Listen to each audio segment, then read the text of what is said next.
你敢相信吗？仅仅是在路边捡到一只大鸟，都能够登上央视新闻。山西平陆县的吕营所老人万万没有想到，自己的一个无心之举竟然会给自己的生活带来如此的大改变。他也不由得十分庆幸自己做了正确的选择。那么在吕营所的身上究竟发生了什么事情呢？事情还要从2015年11月的一天开始说起。吕营所的生活并不富裕，所以他和妻子一起养了几只羊来贴补家用，而放羊的任务自然而然地落在了吕营所的身上。这天一早，他带着自家的大黄狗和羊群一同出了门，只不过刚走到一片草地上，就听见附近传来了一阵奇怪的声音。吕营所担心自家羊群会被猛兽攻击，于是带着大黄狗快步走上前查看情况。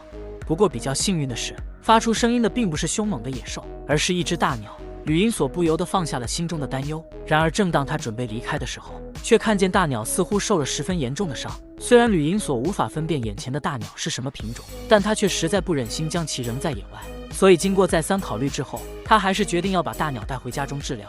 然而看着眼前逐渐靠近自己的吕营所，大鸟似乎十分害怕，下意识的就想要逃跑。然而由于身体受伤，他根本无法挪动，只能任由吕营所把自己抱回了家。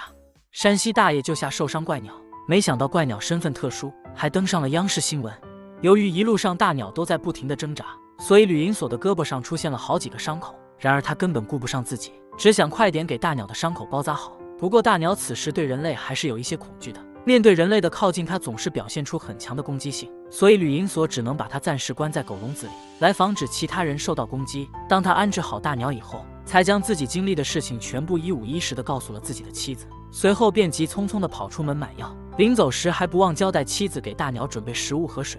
吕营所的妻子听完丈夫的解释，虽然还有些不知所措，但看着眼前十分可怜的大鸟，还是很快就准备好了食物。然而让他没想到的是，一直到吕营所买药回来，大鸟都没有吃一口东西。本以为大鸟是因为伤口的影响才没有心情进食，吕营所便用最快的速度进行了包扎。只不过面对人类的示好，大鸟总是保持着高度的警惕，丝毫不敢放松下来。吕营所虽然十分着急，但也不能勉强他，只能想尽一切办法准备美味的食物。一段时间之后，不知道大鸟是明白了吕营所的用意，还是饿得受不了了，终于选择了妥协，乖乖吃下了吕营所为他准备的食物，并且在吕营所夫妇二人的照料之下，大鸟的伤势终于痊愈了。而他在与人类的相处过程中，也逐渐放下了戒备，甚至还时常会和吕营所夫妇亲密的玩耍。山西大爷救下受伤怪鸟，没想到怪鸟身份特殊，还登上了央视新闻。本以为大鸟会在吕营所家中一直开心的生活下去，然而接下来发生的事情却彻底打破了他们原本平静的生活。吕营所家中养了一只奇怪大鸟的事情不知道被谁传了出去，两个男人听说后直接打了听吕营所的地址，看到大鸟的长相以后，二话不说的表示自己愿意出高价购买。然而在这段时间的相处中，吕营所已经将大鸟当成了自己的亲人，于是毫不犹豫地拒绝了对方的购买请求。不过他越想越觉得不对劲，这只大鸟长相特殊，自己根本没有见过。而那两个男人看到后却表现得十分激动，此时的他已经十分断定大鸟必定有着特殊的身份。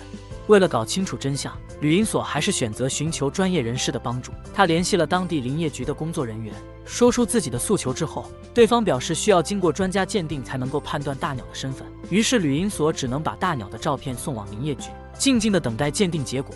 没想到第二天一早，他就接到了工作人员的电话，对方表示这只奇怪的大鸟其实是一只天鹅，属于我国2级保护动物。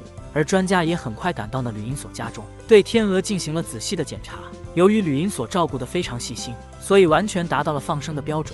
吕营所虽然早就做好了准备，但心中依旧十分不舍。这件事情传出去之后，吸引了央视前来进行报道。然而吕营所面对出名的机会，却表现得十分淡定，依旧过着他平静的生活。本期视频到这里就结束了，对此你还有什么想说的吗？欢迎在评论区留言。曲普文新征稿了。